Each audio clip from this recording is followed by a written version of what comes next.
I'm from Brunei. I used to live in Australia, in Perth. Yeah. So I know a little bit about the culture here. Yeah. And it's the similarity between Perth and Brunei is how local-minded we are. But you don't seem to be that way. You seem to be a very global-minded citizen, whereby, you know, there's no bound to what you're doing. You know, can you share with us this mindset that, you know, about the importance, the value of being global-minded? You know, through your job as well as a LinkedIn professional. Yeah. Well, I guess it's that you've got the tools now to connect globally. So why would you not?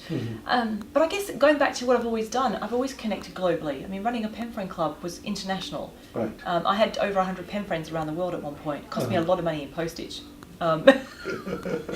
Very good relationship with my local post office.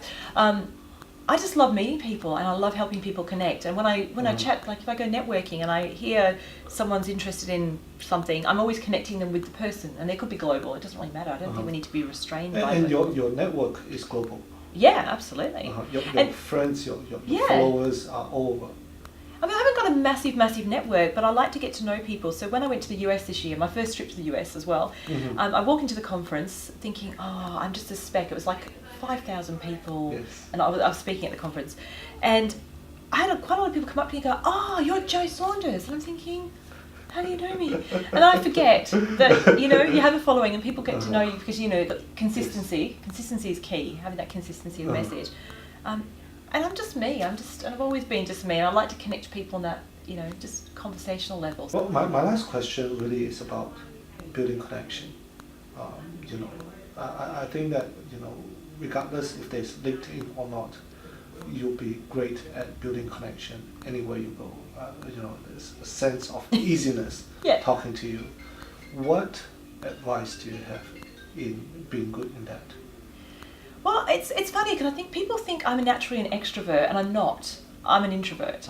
Well, maybe I'm an ambivert. I do both because I love being in my own company, but I love the energy of other people. And I think if you're not comfortable and you want to sort of network, actually a couple of tips. So if you go to a conference and you're a little bit shy, because I used to run events but hated participating, wear something weird, do something crazy with your hair, because people will approach you. So one thing I do is I often wear odd shoes on purpose.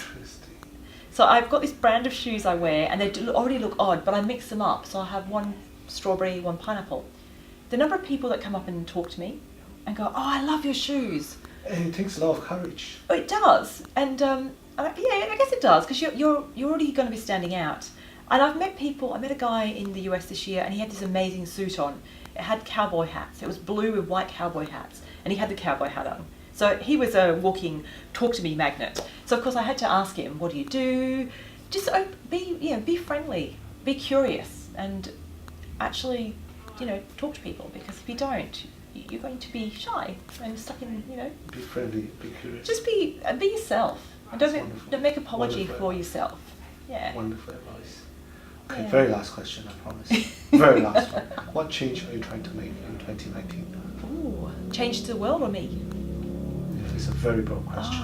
Well, to myself, I want to be more focused on, I suppose, making a difference to my family. That's my overarching, because often you do things that tap into your ego. Like, you go, oh great, I'm on this number 2 list. I'm number 2 in the... Number 1 makes it... Number 1. But what does that mean? What does it mean down the track? What does it mean to my family, to my, you know... So there's that. But because I want to be a good role model for my kids. And I want them to think that anything is possible for them. You know, you can't be restrained by the fact you're in Perth or the fact you're only this. And I come from a very working class background from the UK, where you don't toot your own horn, you don't put yourself out there. So even now, my little voice keeps saying, "Oh, should you have blue hair? That's a bit bold. Should you do that?" But then I do it anyway. So I think just give it a go, because what's the worst that can happen? That is a very, very thoughtful answer. I really appreciate that.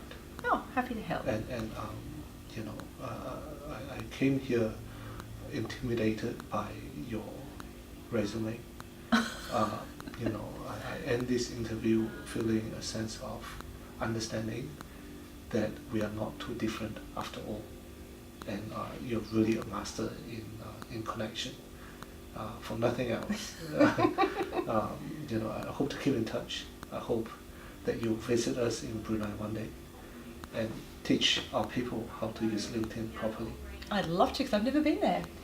So Malaysia's on my list. I'd love to go to Malaysia Right. to teach, and Brunei, well, that's just Just next door. yeah. I bet you Googled Brunei before meeting me. Thank you very much. Thank you. Thank you. Thank Right. you.